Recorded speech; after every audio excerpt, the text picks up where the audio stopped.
Hi teachers! Today I'm just going to show you a couple of additional tools that you have available to you on NoRedInk that may be useful to you in working with your students on grammar practice. First I'm going to show you another way that students can practice different grammar skills, and then I'm going to show you how to find data about student progress. So first thing I want to show you is this Rules tab at the beginning or at the top of your homepage. And every NoRedInk page you'll see this tab at the top. So if you just click there, you'll see that this is just a good repository of all the skills within NoRedInk. If you click on any of them, you'll see that there's a little summary rule that's there for you. So this can be useful in lesson planning and in sort of summarizing down different grammar rules, and I encourage you to explore through those and use them as you can. You'll notice at the top of the rule there's a little link that says practice this. If you click there, you'll be able to view the site as a student.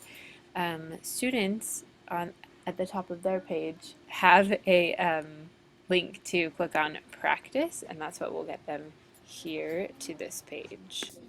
So when a student gets to this page, if they just click practice at the top of any page that they're on, they'll see all of these different boxes full of different skills that they can practice. So in addition to doing the quizzes and the assignments that you set up for them with specific parameters, they can also come to this page and just drill different skills.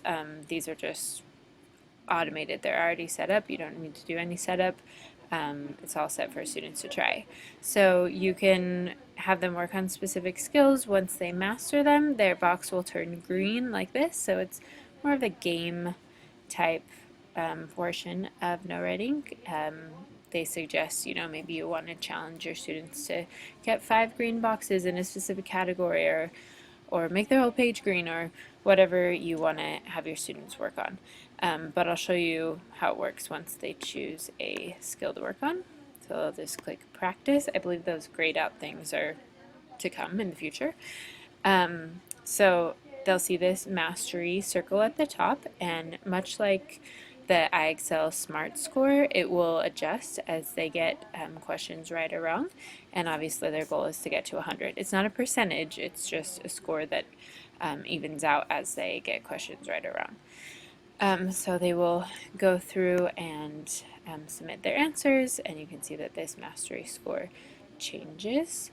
It will either go up, or when they get it wrong, they'll have a little explanation.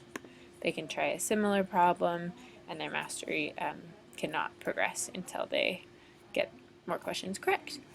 So that is a really good way for students to practice specific skills and kind of just have an opportunity to drill themselves in sort of a game-like way. So I'm going to return to the teacher homepage and show you that on this progress tab, this is where you can see all of your students' progress, and this data takes into account quizzes and assignments and pre-tests, which we talked about in the last screencast, and the practice that I just went over. So this is like a summation of all of students' activity on IXL. So that's why I showed you the rules and the practice first, because the results from that will show up in addition to the quizzes and assignment results on this page. So as you can see, I only have one student in this fake account, and he's a very lazy test student, so he has not done very much work in NoRedInk, so I don't have a lot of data. Your progress tab might look a lot like this. As you're just getting started out, that green circle means I don't have enough information to give you a score, but I'm going to show you a screenshot to show you what it will look like when you do have a lot of data. So you'll see at the top that you'll be able to pick your class from this dropdown and the category from this dropdown. And all of the subcategories are here along the top, and all of your students are here along the left side. And you'll see this legend that shows you the different colors, and it's just a really great way to be able to see where's there a lot of red. It looks like these students are having a hard time with plural nouns. There's a lot of red in that subcategory. Or it looks like this student is just struggling generally. There's a lot of red on her row. You can hover over a specific box and it will give you a percentage, so you can sort of drill down a little bit this way. But again, this is a summation of all their activity on NoRedInk, including quizzes, assignments, pretests, and the practice that I just showed you. If you want a more granular view of student performance, you can just go into your assigned work tab and view results of the assignments and quizzes that you have created and pushed out to your students. Again, I don't have a lot of data because my test student is pretty lazy, but I'll show you another screen, what do I call this? Screenshot. Yeah, not screencast. That's what I'm making.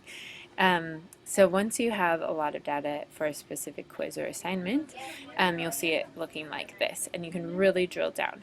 So a green check means they got it right first try. Red check means they got it right, but it took them a couple of tries. And this box in the lower right corner tells you how many tries it took them. If they have a red X like this, it means they skipped the question, they gave up. You can hover over any of these boxes and you'll get all of this specific information. So how many attempts they had, what their attempt was, how it's different from the correct answer. You can really get granular here and figure out where students are struggling. So again, this progress tab, what they call the heat map, overviews all of a student's activity on NoRedInk, whereas this quiz results coming from the assigned work tab will give you more specific about a specific assignment that you have pushed out to your students. So those are just a couple of things that I want to show you about NoRedInk that can help you to use it more effectively in your classroom. As always, if you have any questions, let me know. Always happy to help.